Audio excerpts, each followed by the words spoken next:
we're going to talk about nicknames of Speedway riders from the 1970s and how these nicknames, they changed the sport of Speedway. They added another dimension to the sport.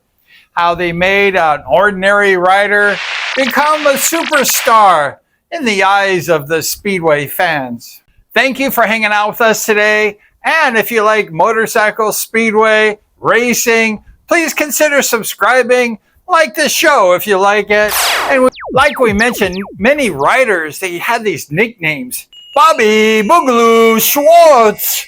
That was his name in maybe the 80s, but his first nickname was the Bumblebee.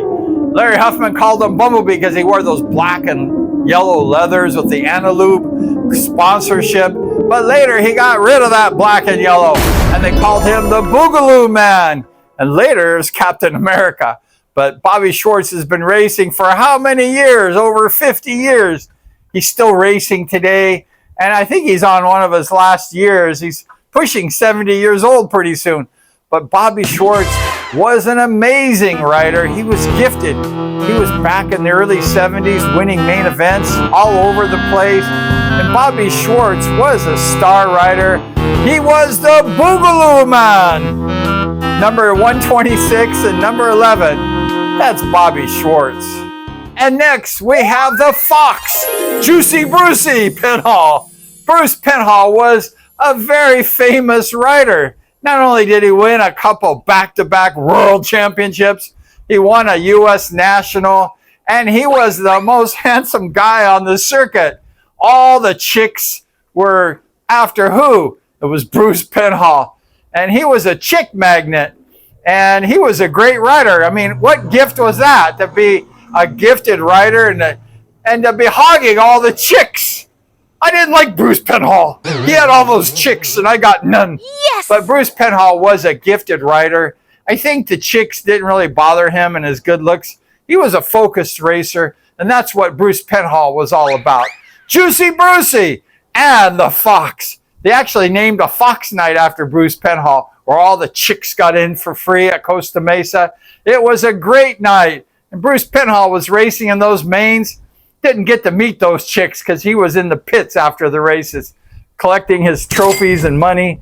But the Fox was an amazing rider. That's number 45 and number 1, Bruce the Fox Penhall. There was a really gifted rider that came out of Northern California that it moved down to Southern California in the 70s. And he won national championships. And that was Alan Crazy Christian.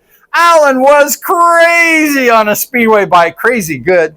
And he just rode that pole. And if you weren't fast enough, Alan Christian would just push you out of the way. He was a big, gnarly dude. Tall and lanky and fast. And Alan Christian won United States Speedway Championships in the 80s. But in the 70s, Alan Crazy Christian started, and he was a gifted rider.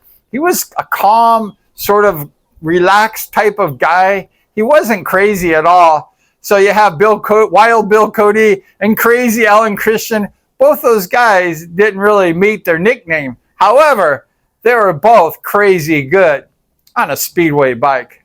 There was another rider in the 70s that came down from Northern California. He was riding motocross. He was just a gifted rider. And then he was racing all the way into the 2000s from the 1970s. And he was a star rider. He won countless main events. And he flew high. And he was flying high for many decades. And who was that? It was number 9 and number 1. That was Flying Mike Faria.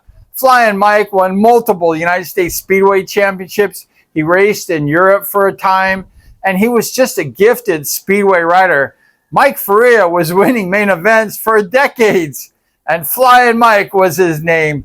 And everyone knew when you said Flying Mike, it was Flying Mike Faria. In 75, there was a rider named Dennis Sigalos. They called him Siggy. Siggy was just a young 16-year-old rider. We rode D3 our first rides. And Siggy went on to Europe and had fame. And he was just a star rider on Ipswich and other teams in Europe. He started racing in Hull with Ivan the Great Major. And Siggy was just an amazing rider. He was a San Bernardino Sizzler team rider. And Siggy was also on the podium in the 1982 World Championship with his buddy, Bruce the Fox Penhall.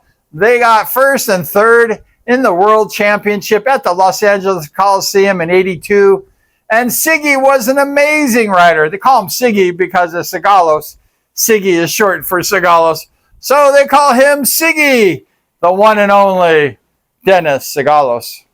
There was also a big gnarly dude, and he was number 89, and he just really rode hard. He almost won a United States Speedway Championship in a runoff with Michael Bass. It was like 72. It was Michael Bass, I think, first U.S. championship, 73, something like that. And he was just a good rider overall. He was a hard charger. And he was on the United States team when they toured all over Australia and Europe. And who was that? It was the big guy, number 89, big Mike Conley. You had the first number 14, sexy Jeff Sexton. Jeff Sexton was a handsome guy. I'm not sure if he was sexy or not, but they got sexy from his name, Sexton. And when they said sexy Jeff Sexton, everyone knew who that was. He was a great rider. He was a runner-up in one of the United States Speedway National Championships. He lost by just a little bit the United States title.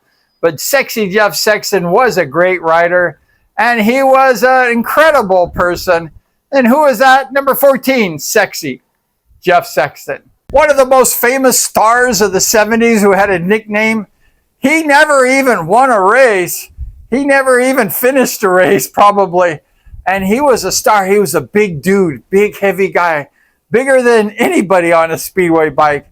But he was a popular rider, and he had a nickname too, and that was Patrick, and they called him Tumbleweed Walton. So everyone knew him as Tumbleweed. They didn't know Patrick or Walton, but his name was Tumbleweed because he would roll down that track. Everyone at Costa Mesa would cheer, and the announcer, Larry Huffman, would announce his name, and the crowd would be waiting for the crash. And he was famous too. And I was always wondering, like, how could he be so famous? I finished many races, and Tumbleweed never finished any, and he's more popular than me. But Tumbleweed Walton was a character. He passed away about 5-6 years ago, and he was just a cool dude and beloved by all who knew him. And who was that?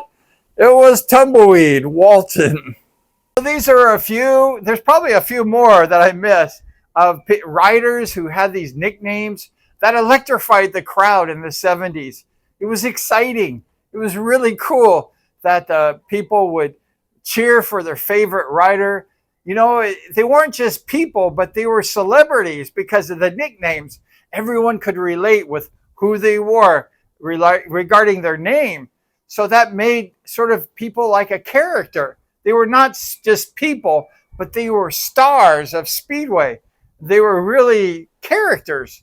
And that's what made Speedway. One of the things that made Speedway so exciting in the 70s was the nicknames of the stars of the 70s. Thank you so much for hanging out with us today. And if you like the content, please subscribe, like this show if you liked it. It was cool. And these riders were cool too. But thanks once again for hanging out with us today. And we appreciate you. And we look forward to seeing you next time.